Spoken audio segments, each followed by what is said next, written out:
Hello tout le monde, on est parti pour la ronde 7 du tournoi de Biel. Aujourd'hui, on joue un joueur ultra fort, on joue Kirill Shevchenko. Il est 2654 Elo, c'est un grand maître ukrainien. Il est membre du top 100 mondial. Il est membre de l'équipe olympique d'Ukraine. Il est en train, en ce moment, de jouer l'Olympiade où il représente l'Ukraine. C'est un jeune prodige, hein. Il a juste 20 ans, il me semble, quelque chose comme ça. Donc voilà, très clairement, un gros poisson. Pour aujourd'hui, ça va pas être simple. C'est probablement l'un des joueurs les plus forts que j'ai jamais joué.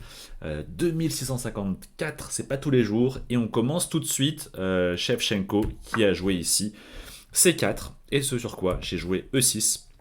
L'idée, hein, c'est de préparer des 5, et en général, ce qui se passe, c'est qu'on transpose dans un gambit dame. C'est ce qui se passe ici avec KSC3, D5, D4. En fait, là, on transpose dans le gambit dame. Ça aurait été la même position s'il avait commencé avec D4, D5, C4, E6, et là, cavalier C3. Vous voyez, on a exactement la même position, sauf qu'il a commencé par C4, et du coup, on a cette position, et là, j'ai joué C5, c'est la défense Starash. L'idée, c'est de venir tout de suite venir attaquer le centre pour essayer d'égaliser au niveau du centre, de reprendre un petit peu d'espace au niveau du centre. Et du coup, il fait C prend D5, je reprends du pion, et il enchaîne avec cavalier F3. Alors la prise en D5 c'est assez logique, hein, c'est-à-dire que souvent dans la défense Tarrache, les blancs vont faire cet échange. Certes, hein, ça ouvre la diagonale du fou C8, ce qui est pas mal pour les noirs, mais en échange, très souvent ce qui va se passer c'est que le pion D4 va s'échanger contre le pion C5, et du coup les noirs vont se retrouver avec un pion D5 qui est isolé, dans le sens où il n'y a pas de collègue qui puisse le défendre, et du coup ça fait un pion qui est relativement faible. C'est pour ça ici qu'il a pris en D5, et il enchaîne avec cavalier F3. Je joue cavalier C6, je développe mes pièces et il fait D prend C5, donc le fameux échange. Là, je peux pas tout de suite prendre en C5 parce qu'il y a le pion D5 qui est en l'air, et donc c'est pour ça que je fais d'abord D4. Du coup, j'attaque le cavalier en C3, il me dépasse en A4. Et là, la petite tactique, c'est fou prend C5. Je récupère mon pion et en réalité, mon fou n'est pas réellement. Je le donne pas gratuitement parce que sur K prend C5, j'ai dame à 5 échecs. Et du coup, ça me permet de récupérer la pièce que j'ai temporairement sacrifiée. Il fait fou D2, dame prend C5 et il fait ici B4. B4, un coup intéressant pour venir prendre l'espace ici au niveau de l'aile dame. Alors ici, si je fais K et prend B4, il peut y avoir pas mal de petits soucis, hein, avec la tour qui débarque en C1, qui attaque ces deux pièces. Il y a des histoires de dame A4 qui viennent faire échec et en même temps attaquer le cavalier en B4. Donc le pion n'est pas gratuit. Donc c'est pour ça ici que j'ai reculé en B6. Shevchenko qui continue avec dame A4. Alors l'idée c'est quoi, hein? C'est que désormais il défend le pion en B4, et imaginez je fais un coup neutre comme par exemple cavalier F6. En fait le problème c'est qu'il y a B5 et ça vient attaquer le cavalier C6 qui est obligé de partir, et lorsqu'il part il y a du coup le pion D4 qui tombe parce qu'il est attaqué deux fois mais défendu qu'une fois, et donc c'est pour ça ici que la menace c'est B5. Donc et je joue du coup A6 pour justement empêcher B5. Shevchenko qui continue avec E3. Je prends ici, il reprend. Alors ça peut surprendre 3, hein, parce que, en un sens, vous voyez, ici, il avait un îlot de pions, ce qui est vraiment pas mal, hein, parce que du coup, vos pions cèdent entre eux mutuellement, et après E3, D prend E3, F prend E3, tout d'un coup, Shevchenko, il a deux îlots de pions, donc des pions qui sont un peu plus faibles, parce qu'ils ont du mal à céder mutuellement. Mais en fait, il n'a pas vraiment le choix. C'est-à-dire que sur D prend E3, s'il fait fou prend E3, malheureusement, le fou ne défend plus le pion en B4, et donc le pion B4 tombe. Donc c'est pour ça qu'il doit prendre ici avec le pion. Puis en même temps, il y a quand même des avantages à avoir joué E3, c'est-à-dire qu'il ouvre la diagonale du fou F1, il se débarrasse de mon pion en D4 qui est quand même un super pion ici au centre, et qui est assez embêtant pour les blancs, et en même temps, avec le fou F1 dont la diagonale s'ouvre à nouveau, il vient menacer à nouveau B5, parce que je ne peux pas jouer à prendre B5, parce qu'il y aurait la tour A8 derrière qui serait en l'air. Et donc c'est pour ça ici que je joue tour B8, parce que attention, cavalier F6, justement le problème c'est B5. B5, comme je l'ai dit, je ne peux pas prendre en B5, et si le cavalier bouge, il y a des sortes de découvertes par exemple, qui peuvent être assez dangereuses. Donc c'est pour ça ici que je joue tour B8, pour empêcher B5, ou en tout cas pouvoir prendre en B5 avec le pion lorsqu'il jouera B5. Bon, c'est d'ailleurs ce qu'il a fait, il a joué B5, je prends, et il reprend de la dame. Là, du coup, j'échange les dames, et du coup, je continue avec fou D7. Alors, pour développer les pièces, j'ai pas voulu faire cavalier F6, hein, qui est un coup très naturel, mais il est aussi bon, je pense, parce que je me suis dit peut-être qu'il y a fou B4. Et en fait, le cavalier ne peut pas manger le fou. Et du coup, c'est un peu gênant parce qu'il force mon roi à être au centre. Donc ça peut être un peu gênant. Et donc c'est pour ça que je jouais fou D7. L'idée c'est quoi? C'est que maintenant fou B4 ne fonctionne plus. Parce que le cavalier C6 n'est plus cloué, vu que j'ai joué fou D7. Et donc le fou serait en prise. Donc c'est pour ça que je jouais fou D7. Il fait fou C3. Et je fais du coup cavalier F6 pour développer mes pièces. Il fait fou prend F6. C'est intéressant. En fait, dans cette opération, les deux joueurs gagnent quelque chose. Moi, ce que je gagne, c'est que je lui ai enlevé la paire de fou. Donc je suis assez content, parce qu'en plus la position est assez ouverte, donc elle favorise la paire de fou. Donc je suis assez content qu'il n'ait plus la paire de fou. D'autant plus qu'il avait le fou de case noire, que moi je n'ai pas. Et vous voyez, au niveau de la position, il y a pas mal de petits trous ici sur les cases noires. Donc je suis quand même assez content que son fou de case noire disparaisse. Après, lui, ce qu'il gagne, Shevchenko, c'est que, comme tout à l'heure, ce que je vous expliquais pour les pions blancs ici, c'est un peu pareil. C'est-à-dire que j'avais des super pions qui étaient un peu alignés comme ça et qui peuvent céder mutuellement. Après, G prend F6, du coup, mes pions sont un peu disloqués et extrêmement fragiles. Donc dans l'opération, tous les deux, on gagne un petit peu quelque chose, donc tous les deux, on est contents. Il enchaîne avec petit roc, et je joue roi E7. Alors, j'ai pas joué Petit Rock, qui est aussi un bon coup, je pense.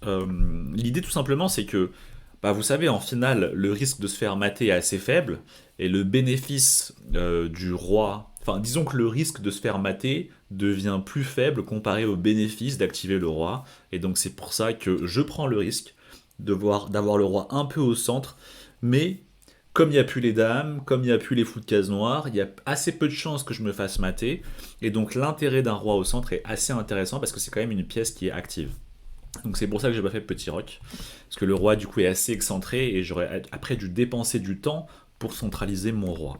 Donc c'est pour ça que je joue roi E7. Puis en même temps, hein, j'ai ce pion F6 qui est relativement faible parce que la tour tape sur F6, en tout cas bientôt. Et donc le roi en E7 est assez utile pour justement défendre ce pion en F6 qui est légèrement fragile parce que pas défendu par d'autres pions. Ok, ici Shevchenko continue avec le coup A4, assez logique, hein, il vient prendre un petit peu de l'espace au niveau de l'aile dame, la poussée du pion, elle va être utile pour plus tard. Ça vient aussi consolider le fou B5 qui n'était pas défendu. Et là, j'enchaîne ici avec le coup tour HC8 pour justement commencer à activer ma tour sur la colonne ouverte. Et Shevchenko qui fait du coup cavalier de 2. Alors, cavalier de 2, son idée est assez simple, hein, il remarque le pion F6 est relativement faible, parce que voilà, c'est un pion doublé, et qui n'est pas défendu par d'autres pions, donc c'est vraiment une faiblesse que j'ai chez moi. Et donc en fait il fait cavalier D2 pour ouvrir la colonne pour la tour F1, du coup maintenant la tour tape sur F6, et en même temps cavalier D2 prépare l'arrivée du cavalier en E4, et du coup il viendra mettre deux fois des attaquants sur le pion F6 que j'ai du mal à défendre. Ok, ici, bon, il faut que je libère un petit peu la colonne C pour que ma tour puisse jouer, donc c'est pour ça que je joue cavalier E5. En même temps, ça centralise le cavalier, donc c'est pas mal. Il joue cavalier E4, donc c'est son plan. Hein. Il peut attaquer ici le pion F6. Et du coup, ce que j'ai prévu, c'est que je fais fou prend B5, apprend B5. Et ça me permet en fait juste de libérer la case D7 pour que mon cavalier puisse revenir. Et là, vous voyez, je défends le pion F6. Juste à temps, je le défends deux fois. Et il est attaqué deux fois. Donc tout va bien. Et au prochain coup, j'envisage de commencer à activer ma tour sur la seconde rangée adverse. Donc c'est un plan qui est très important au final, hein. Mettre la tour sur la colonne ouverte et ensuite aller en 7ème rangée adverse, ce qui va me permettre d'attaquer les pions blancs par le côté et aussi de commencer à trouver peut-être du jeu sur le roi blanc. Ok, ici Shevchenko qui joue tour à D1 et donc je mets ma tour en C2. Et prochain coup probablement, si je peux le faire, ce serait tour A8 et tour A2. Et là, ce serait vraiment magnifique si j'ai mes deux tours ultra fortes comme ça sur la seconde rangée, parce que ça va faire un peu effet bulldozer, où je vais manger tous les pions un par un, et aussi le roi blanc, il sera extrêmement faible. Ok, et là, il joue tour F4, franchement, un super coup. En tout cas, en pratique, je me suis dit, c'est vraiment très intéressant. Parce que, en fait, ici, euh, ce qui se passe, c'est que, imaginons, il joue quoi, par exemple, je sais pas. Imaginons, il joue un coup comme, je sais pas, tour D5, par exemple. Tu vois, peut-être pour mettre la tour là et commencer à attaquer le pion F6 qui est faible. Le problème, c'est que j'ai tour à 8. J'ai tour à 8. Et si, par exemple, il joue tour F5 pour mettre la pression sur le pion F6, en fait, le problème, c'est qu'il y a constamment ce tour A à 2 et donc en fait, il y a toujours ce pion G2 qui est faible. Et il est obligé de mettre du coup une tour ici pour empêcher la prise en G2. Mais du coup, tout s'échange et ça va faire probablement match nul ici. Et du coup, pourquoi tour F4 c'est un bon coup? Bah parce que maintenant la différence, c'est que sur tour F4, quand je fais tour A8, en fait, il a des idées à base de tour G4, tour A à 2, ou peut-être plutôt quelque chose comme cavalier D6. Et si maintenant je fais tour A à 2, en fait, il a des idées de cavalier F5. Imaginons je fais roi 8 et là il fait tour G4. En fait, la différence c'est quoi?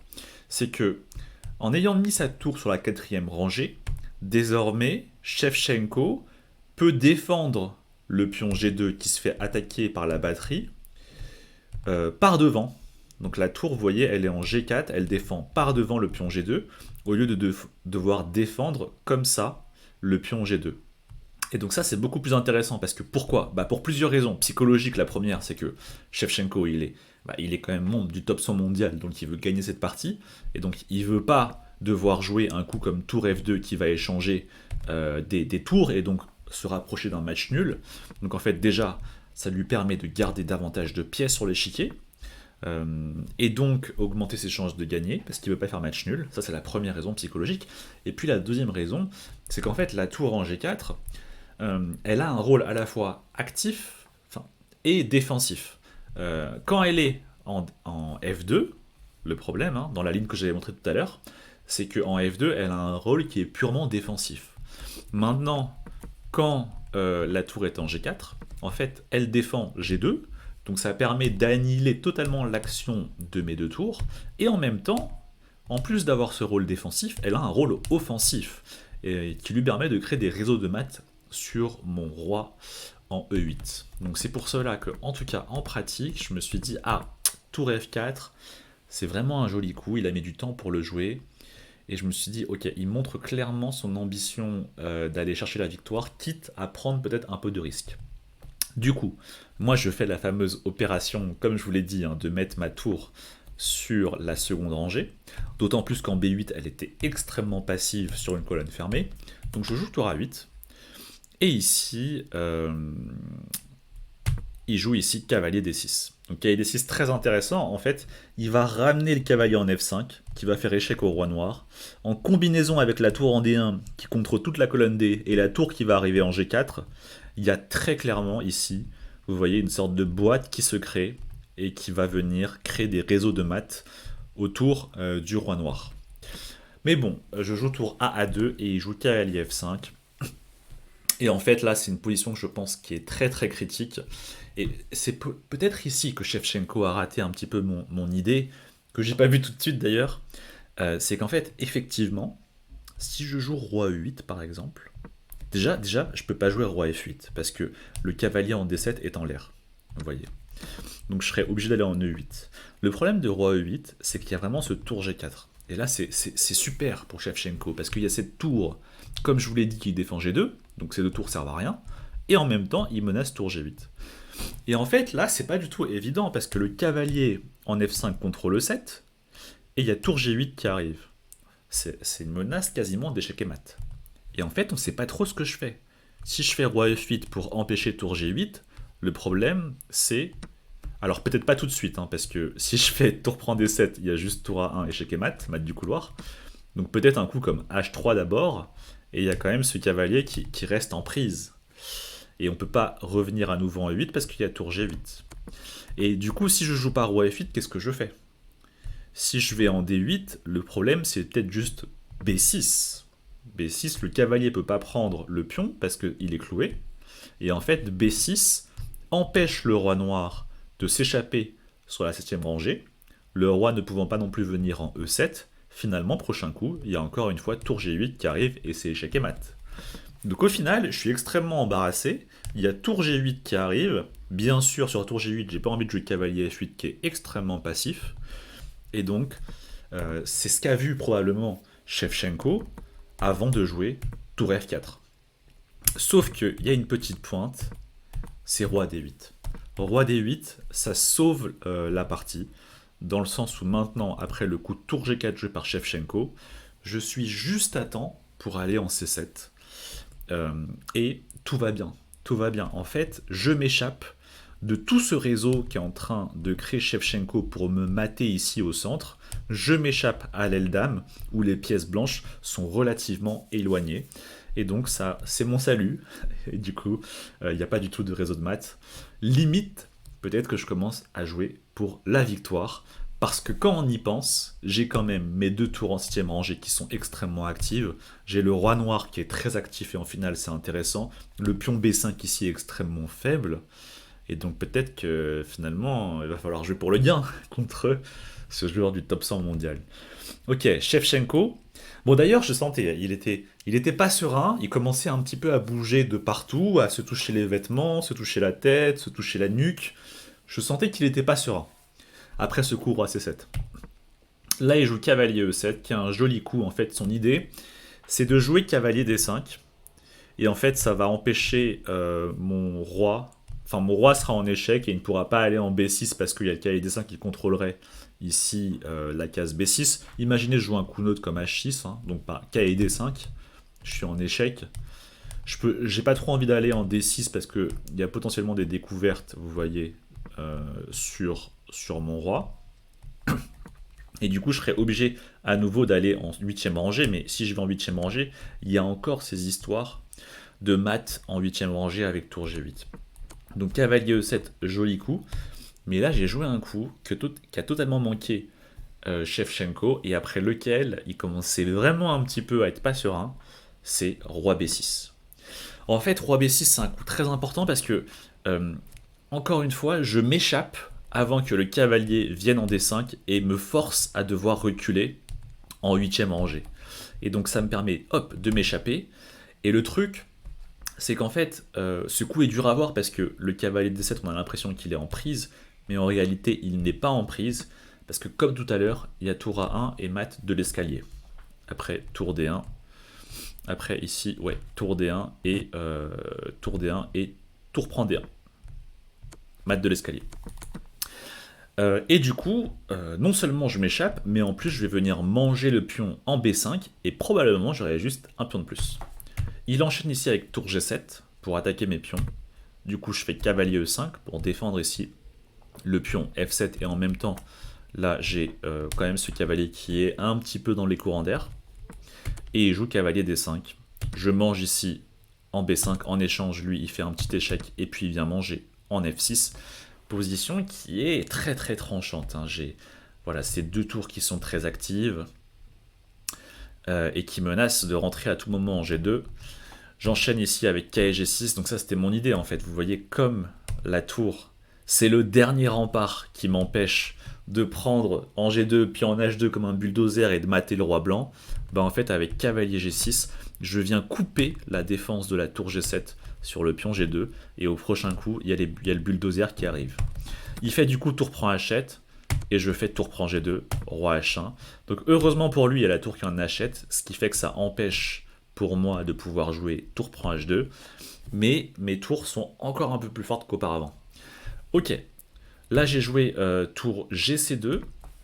Alors, le truc c'est que malheureusement j'ai l'impression que j'étais pas sûr de pouvoir pousser tout de suite B5, parce que le problème de B5 c'est peut-être il y a des échecs comme ça et il y a probablement le pion B5 ici qui va tomber. Et du coup, j'ai voulu sécuriser ici avec tour GC2. Et puis surtout, on était en grande Zeitnote, aussi bien Shevchenko que moi. On avait tous les deux quelques minutes à la pendule, 1 minute je crois, tous les deux. Et on est au 35e coup. Donc il y a quand même ici 4-5 coups à jouer avant d'avoir le rajout de temps au 40e coup. Et donc je joue tour C2. Il joue cavalier G4. Et voilà, je vois pas de façon très claire de continuer, donc je joue tour G2, Et il joue cavalier F6. Et donc je me dis, bon, bah attends, mais peut-être que je suis mieux, mais peut-être pas. Mais je vois pas de façon claire de continuer, donc je joue à nouveau tour C2. Et là, Shevchenko réfléchit pas mal, parce que mine de rien, on vient de répéter la position 2 fois. Si on la répète 3 fois, ce sera match nul. Donc il réfléchit un petit peu. Je sens encore hein, qu'il veut éviter la répétition. Euh, mais du coup, il trouve une façon de le faire. Il joue G4.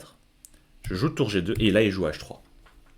Voilà, une façon un peu de faire continuer la partie, mais en même temps, c'est une concession dans le sens où maintenant la tour H7 ne défend plus la case H2. Donc ça veut dire qu'à tout moment, quand le cavalier G4 va partir, j'aurai le tour H2 et les 2 tours qui vont débarquer ici sur le roi blanc. Ok, là il joue H3. C'est le 39e coup. Donc il me reste 2 coups à jouer avant d'atteindre le rajoutant au 40e coup. Et j'ai 30 secondes à la pendule. Et j'ai l'impression qu'ici, du coup, F5 est pas mal. F5 est pas mal dans le sens où je force le cavalier G4 à partir. Et si le cavalier G4 part quelque part, en fait, après, vous voyez, je débloque la case H2. Parce que le cavalier ne contrôle plus H2. Et du coup, après, je débloque aussi ma tour qui débarque comme ça en G2, ça a l'air extrêmement dangereux contre le roi blanc. Et donc en fait, c'est pour ça qu'il est forcé Shevchenko de jouer tour H5 pour clouer mon pion F5. Comme ça lui permet de maintenir son cavalier en G4. Et là, je trouve l'idée en fait cavalier H4. Cavalier H4, c'est quoi l'idée? C'est que tout simplement, ici, mon pion F5 est attaqué, donc je dois le défendre. Et donc je le défends avec cavalier H4. En réalité, hein, mon cavalier n'est pas en prise, hein, parce que s'il le prend, je remange son cavalier à lui, puisque mon pion n'est plus cloué. Et s'il ne fait rien, à terme, j'ai potentiellement ce cavalier qui va pouvoir rejoindre la partie pour venir attaquer ici le roi blanc. Et donc ici, 40e coup atteint, 30 minutes à la pendule rajoutée pour Shevchenko et pour moi. Du coup, voilà, la partie qui reprend un tempo un peu plus calme. Shevchenko qui revient s'asseoir et qui sent que voilà, la position, il n'y a plus grand chose. Ça peut même devenir assez vite dangereux pour lui hein, s'il cherche un peu trop à forcer. Parce que par exemple, au prochain coup, j'ai peut-être des tours G3 par exemple, suivi de tour prend H3 et peut-être que son roi peut se faire mater. Donc ici, Shevchenko qui liquide un petit peu la position, il fait tour prend H4. Mais du coup, je fais F prend G4 et il fait du coup H prend G4.